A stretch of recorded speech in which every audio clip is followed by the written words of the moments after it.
Hello YouTube, my name is Nero and today we have some Titanfall. So a few days back I made a video called Revisiting Titanfall and what has changed about the game, where I went back into the game and I saw some things after probably 3 months or so and how the game has kind of evolved over those 3 months, and kind of went over some of that stuff, talked about my thoughts on Titanfall, and in doing so I kind of just wanted to start playing a little bit more Titanfall. The game itself is really fun. It's one of those casual games where you can kind of, hop on, play for an hour or so, hop off, not really think too much of it, but it's really enjoyable for that hour that you do play. I like the wall running, I like the double jumping, I like the movement system in general. I especially like the Titans. I especially like the fact that I'm just really good at this game. So there's just a lot of things I like about Titanfall, and so the other night I got a couple friends on and we went and played some Titanfall and I got a pretty good gameplay out of it. So hopefully you guys all sit back, relax, and enjoy that while we discuss some more things about Advanced Warfare, because some new news has come out, as well as there's some older news, so we're going over some older news as well in this video, in case you guys haven't heard about some of it. So, the new news is from this guy who is not very grammatically correct, but he asks,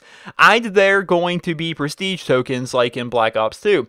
And then Michael Condrey, the co-founder of Sledgehammer Games, who is in fact the person that gives us the most information about Advanced Warfare, he replies, not exactly, but you do get to select one item to permanently unlock after prestiging, which sounds pretty freaking awesome to me. This is something that's going to be similar to what they do in Black Ops 2. When you prestige in Black Ops 2, you get to bring one item with you. It could be a kill streak, it could be a gun, it could be a perk, it could be whatever it is you want to bring with you. For example, when I would first start prestiging in Black Ops 2, the first thing I brought with me, going from non-prestige up to first prestige, was Flak Jacket, because Flak Jacket is a necessity in that game if you're playing objective game modes. I didn't want to have to wait till level 32 to be able to get it, so I took it right away. And then when I went from first prestige to second prestige, I brought the Orbital VSAT with me because that is my favorite kill streak in the game. I wanted to have it from level 1. I didn't want to have to wait until level 40 or 50 or wherever it is you actually get that thing, right? I forget what level you get it, but I didn't want to wait all the way until then, so I just brought it with me, And I like that system. I really do like that system. Let's say there's a gun that you really, really like, but it's a high-level gun that you don't have to exactly wait for. You can just kind of bring it with you. Now, a good example of this would be back in maybe Call of Duty 4, which probably a lot of you didn't play, but work with me here. In Call of Duty 4, you unlocked the P90 very, very late. It was up in the level 40s, and the level cap in that game was 55, so you had to wait through most of your prestige to unlock the P90. But let's say the P90 is your favorite gun in the game, and you just really like using that gun. If this system were available back in Call of Duty 4, you could just bring the P90 with you when you prestige, and that would be a pretty freaking nice thing. That would definitely be an awesome thing. I wonder if they're going to go something similar to the route of Call of Duty Ghosts, because in Call of Duty Ghosts there is no waiting. You can just take whatever gun you want whenever you want. You could be level 5, and you can have literally the same class as somebody that is maximum rank in the game. You can just go ahead and take whatever perks, take whatever kill streaks, or take whatever, anything you want, and just put it all together in your class, because all you need to do is have these little tokens to use things to unlock with, and those tokens aren't very hard to get. In fact, I have like thousands of them I don't even use. It's like, it's kind of silly. There's no real progression-based reward system in that sense. So I'm hoping Advanced Warfare does not go that route with Call of Duty Ghosts, although I can see why some people would like it. I like the progression-based system where you're kind of working towards something a little bit more, but you get kind of a cop-out with the permanently unlocking something. That sounds pretty nice to me. Some of the other news that we have about Advanced Warfare that some of you guys may not have actually known about, I'm actually going to go over this stuff in this video, because there's a lot of little bit more obscure stuff that people have been talking about in articles and on forums and stuff like that, that really maybe a lot of people probably haven't made a ton of videos about. Now, some of this stuff may just be repeat information for a lot of you, but for some of you, you guys probably haven't heard this stuff before. So I'm going to go over down through this list of things that are going to be in Advanced Warfare, or things that won't be in Advanced Warfare, that once again you guys may not have heard about. There is no fall damage in Advanced Warfare, unless, of course, you jump out of the playable area of the map. Now, that's a pretty cool thing, I think. That thing is definitely a pretty cool thing. So, if you were to take, for example, Yemen from Black Ops 2 and kind of add this no fall damage feature in there, you can take no fall damage. You can jump out of any window. You can jump off of anything. There's that window that people like to sit up in that's actually pretty high up. You can just jump out of that. You would take no fall damage if that map were in Advanced Warfare, but you would actually die if you jump off the cliff off the side or something like that. So, if you go out of the playable area of the map, you will die, but aside from that, there is no fall damage. You think of any of the highest points within Call of Duty, like you think of Pride Rock and Jungle from the original Black Ops, or things like that. If this were Advanced Warfare, you can just jump right off of that. You'll hit the ground. You'll take no damage. You don't need a specific perk to be able to do that. It's just built in. If you're wearing an exosuit, if you're in your standard playlist where we have exosuits, you will take no fall damage. So that's going to be kind of a game changer for Call of Duty. That's going to be pretty interesting. Next is about round-ending kill cams in objective-based game mode. So instead of just showing the final kill in objective-based game mode, kind of like Search and Destroy or maybe like in Domination or something like that, there will be kill cams, but it's apparently going to be showing the game-winning capture. So for example, in Domination, the ending kill cam won't show the person that got the final kill for the winning team, but instead it'll show the person that got the final flag capture, which is kind of bad in my opinion. I'm not sure how this is going to work with Search and Destroy. Let's say it's Search and Destroy, but nobody planted the bomb. Is it just going to show a kill by then? I have no idea, really. It sounds really confusing, but that there is going to be changes to round-ending kill cams. We'll have to see how that's going to work out in Advanced Warfare. C4 is not returning in Advanced Warfare. Thank you, Michael Condrey and Sledgehammer Games. No longer will we have those people running around with C4 like they did in Black Ops 2, or like they're even doing now in Call of Duty Ghost, with Danger Close even, because Danger Close is in fact in Advanced Warfare. They're not going to have people running around with C4 just chucking death cannons at you. I hate C4 so much, man. And the thing about it, in Black Ops 2, I wear flak jackets. Those C4 people don't even kill me, but it just annoys me that they try to kill me that way, you know? Like, I'm walking at them, and you see some guys like, haha, eat my C4 sandwich. And I just eat it and I kill him. I'm like, you're an idiot. Stop running around with that overpowered thing. Yeah, I hate it. I hate C4. I'm glad it's not returning, and it's not returning in Advanced Warfare. Next up, the combat record is actually going to be returning in Advanced Warfare, and it's going to be the Black Ops combat record, which is just so good. I loved the combat record in Black Ops. I'm a stats nerd. I really am. Not so much like, oh, I have to have the highest KD and the highest win-loss ratio, but I do like to see what my KD is. I do like to see what my win-loss ratio is. I do like to see how in-depth the original Black Ops' combat record was. Like, I could go in there and be like, wow, I have exactly this many kills with this particular gun, or I have thrown this many frag grenades. You know, I thought it was kind of interesting. You know, I've thrown like 24,000 frag grenades in the original Black Ops, and I like being able to know that, you know. I like to see how many times I've done that. I like to see how many times I've called in a chopper gunner. I like to see how many kills I got with a chopper gunner. I like to see how many UAVs I've called in. I love that stuff. I really do. I love being able to see all that random stuff. And, well, maybe it's useless to a lot of people. Probably more casual players could probably not care whatsoever about this kind of stuff, but I love it. I am so happy it's returning. Iron sight sniper rifles will be returning in Advanced Warfare. Now, I wonder if this is going to be like one sniper rifle can have this as an attachment similar to what they did in Black Ops, or if maybe 4 sniper rifles will have this similar to what we had in World at War. Only time will tell, but iron sight sniper rifles will be returning in Advanced Warfare. The knifing system will actually be pretty similar to what it was in Black Ops 2, which I'm kind of happy about, kind of not at the same time. So I'm glad that it's harder for me to get knifed. I'm not much of a knifer. I never think to knife people. I sometimes do, and when I do, usually works out well for me. But for the most part, I never think to knife. I always, just because I play on tactical, I usually just, back up and try shooting them if I get in a really close, quarter situation with somebody. Apparently the knifing's gonna be like Black Ops 2, and I gotta say, I've tried knifing in Black Ops 2. Like, whenever you try, like, you're actually thinking, you're consciously thinking, okay, I'm gonna stab this guy or something like that. You go up and you try and knife him, then your knife just completely misses, and it makes no sense as to why it missed. That's kind of a bad thing. So it's gonna be similar to how it worked in Black Ops 2. I don't know if that's a good thing, I don't know if that's a bad thing, but it's gonna be like it was in Black Ops 2.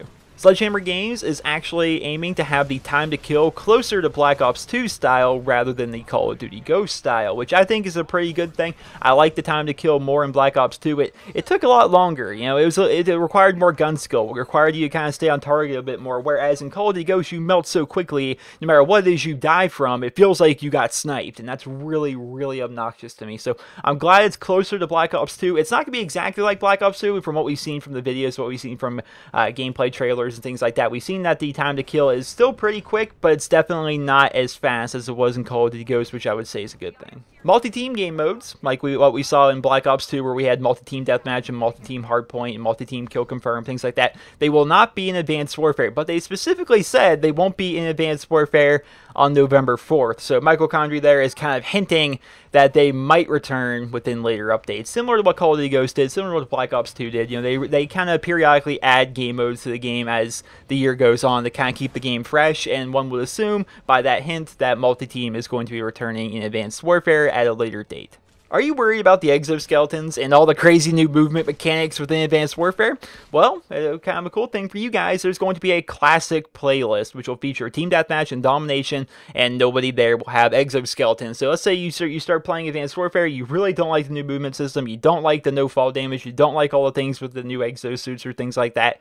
There will be a classic playlist for people just like you where you can go play Team Deathmatch, you can go play Domination, and there won't be exosuits. You know, you'll be kind of limited the same way you were in every Call of Duty before this one, where you're on the ground, there's no crazy new movement mechanics, there's no upgrades to your exosuit or anything like that. You have no exosuit. You're just running around playing your standard Call of Duty. And I think that would be kind of interesting. I really would, because we're going to play the game.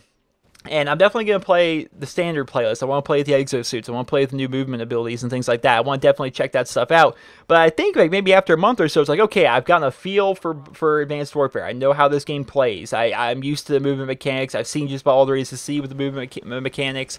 And I know what I'm doing. Let's go try the classic playlist now and see how this game that we're really used to, how these maps will actually play out if we don't have these new abilities, things like that. But keep in mind, I wonder if the maps are going to be kind of bad for this classic playlist because the maps were built specifically to work with these exosuits. You know, they're going to be a bit bigger than usual, but they're going to focus on verticality, and maps that really focus on verticality don't really work out that well if you don't have exosuits to double jump in. So who knows how that's going to work out, but there will in fact be a classic playlist in Advanced Warfare for people that don't like the exosuits. Search and Destroy, as well as Search and Rescue, will both be returning in Call of Duty Advanced Warfare. Now, one would assume that both of them will be on the disc the day you get it, and they won't just be kind of hidden behind a wall for whatever reason, kind of like what Infinity Ward did, where they basically said, Search and Destroy is in the game, but we're just going to unlock it later on. Here, have our new Search and Rescue game mode. I hated that so much. Like, Search and Rescue in and of itself was not that bad. You know, it was a pretty fun game mode. I played a ton of it when the game first came out because I liked Search and Destroy, and that was the only equivalent of Search and Destroy that was on the game at the time. And they basically said, you know what, Search and Destroy, we realize you guys all love that, and it's the second most played game mode on every single Call of Duty ever, but we've improved it, so here, play Search and Rescue for a month. And so they made us play that. I can see the marketing behind it, the strategy that Infinity Ward had with that. They were like, alright, we're going to make them play Search and Rescue, because if they love Search and Destroy so much, they'll definitely go ahead and play Search and Rescue instead. And then by playing it, they'll realize what we think, and that, oh, it's such a great game mode. But then nobody really kind of realized that. Most people were just like, dude, give us Search and Destroy. This is stupid. And so, well, they finally gave us Search and Destroy back, and then Search and Rescue just kind of died off, and nobody ever really played again. The end. Speaking of Search and Destroy, Dead Silence will not be returning in Advanced Warfare. Now, this is interesting because Dead Silence itself, or a perk that's equivalent to it, kind of like Ninja, it's the exact same thing but with a different name. They've been in every single Call of Duty since perks were even implemented back in 2007 with Call of Duty 4. Sledgehammer says they have a quote-unquote better solution to Dead Silence. They also say they will patch in Dead Silence if it doesn't work out, so that's kind of worrisome. They say they have a better solution. What the solution is, I really don't know. I wonder if it's going to be something similar to what they did in Black Ops 2, where the sound of the footsteps is just so damn quiet by default that you don't even need Dead Silence, even if you're playing Search and Destroy in Black Ops 2. Everything is so silent. You might as well not even waste a spot having Dead Silence on Search and Destroy. You just really don't need it. So I wonder if it's going to be something similar to that, but also it kind of worries me. They're like, oh, if it doesn't work out, then we're going to go ahead and just kind of patch in Dead Silence. And it's like, oh, so you already have a backup plan. You're not that confident about your new system. So I wonder how it's going to work. I remember when the original Black Ops came out, they had Ninja in the game, which of course is the equivalent to Dead Silence, but it just didn't work. It didn't work for like the longest time. Like, people would still hear you. You weren't muffled at all. It was just... It was just really bad. It was really, really bad. And it kind of made Search and Destroy kind of unplayable. And I'm wondering how it's going to work out. Because Infinity Ward, they're hell-bent on destroying Search and Destroy with what they did with Modern Warfare 3. They made it so Sitrep Pro counters Dead Silence. And then, of course, in Call of Duty Ghosts, they made it so Amplify counters Dead Silence. And it's like, good God, if you want to play Search and Destroy, you just have to crouch walk everywhere. And it's absurd. And just really make... I'm a Search and Destroy player. People don't know that about me. I'm a Search and Destroy player. That's all I used to play. Back in Call of Duty 4, back in World at War, back in Modern Warfare 2, it's all I played was Search and Destroy. I played a bit of it in Black Ops, definitely more than my shares worth. but I kind of started playing a bit more objective-based game modes like Domination, Kill Confirm, stuff like that during kind of late Modern Warfare 2, early Black Ops and stuff. Modern Warfare 3, I played a bunch of Search and Destroy, but then I couldn't after they implemented that thing. After they implemented the update that would make it so Sitrep Pro counters Dead Silence, I could not play Search and Destroy anymore. When Black Ops 2 came out, I again played a bunch of Search and Destroy, and then once Call of Duty Ghosts came out, I started playing a bunch of Search and Rescue, and I enjoyed it while I could for the first month or so, because I knew that pretty soon people were just going to figure out, like, oh, look at that, Amplify counters Dead Silence, we need to all run this. And then once that happened, didn't play it anymore. Yeah, I love Search and Destroy. I love Search and Rescue even. I just love that game mode. I really do. You get a party of your friends in there, you guys go in there and play, you guys work together. It's a really fun, enjoyable game mode. I liked it a lot. But you can't play it, for me anyway, I can't play it in games where something counters Dead Silence. If anything, Dead Silence needs to be the top perk, you know, the most powerful perk in the game at that point, because if it's so everyone can run around and just be quiet all the time, that's a lot better than everyone can hear everybody all the time, and then, you know, nobody can move. It takes away the fun of it. So, I don't know. That's just me. Maybe some people disagree with that, but yeah, I can't play Search and Destroy if there's a game that counters Dead Silence. If anything, I want everyone's footsteps to just be completely quiet. I don't care. I'm not even trying to sound whore. I just don't want to be sound hoard. So there you have it. Some random facts about Call of Duty Advanced Warfare that some of you guys probably haven't heard of. I'm sure you guys have heard some repeat information in there, but regardless, I think it's kind of good to make videos like this for the people that haven't heard this kind of stuff. Like for me, I had no idea there was combat records returning, and I'm super stoked about that. I should also point out that over on the official Call of Duty YouTube channel, there's a new trailer that went up where they basically took the multiplayer reveal trailer, and Michael Condrey, who is the once again the co-founder of Sledgehammer Games, as well as the lead multiplayer designer over at Sledgehammer Games, they kind of did a developer's commentary over the multiplayer trailer. Now, you don't learn a lot of stuff from it, like you don't like learn everything you'd like to know, but they do point out some kind of more subtle things. Like for example, during the trailer, when you see the guy that goes out there with a sniper rifle, he gets 2 kills and then goes cloaked. He was actually going cloaked because there was an enemy Goliath right there, and when you're cloaked, the Goliath can't see you, and he used the fact that he couldn't be seen to be able to call down in his missile strike, and that came down and ended up killing the Goliath. So little things like that you may not have actually picked up. Like when I just first watched that initially, I'm like, oh, there's a guy with a sniper, now he's calling in a kill streak. I didn't think anything of it, but he was in fact going cloaked, you know, so of course the Goliath couldn't see him, and then he was calling in that streak to actually take out the Goliath. I thought it was a kind of a neat thing. So if you guys want to check that out, there's going to be a link down in the video description if you guys like to go ahead and check out the Call of Duty Advanced Warfare multiplayer reveal trailer with developers commentary. So I hope you guys all enjoyed this video, and if you did, please be sure to leave a rating. Hope you guys all have a wonderful day.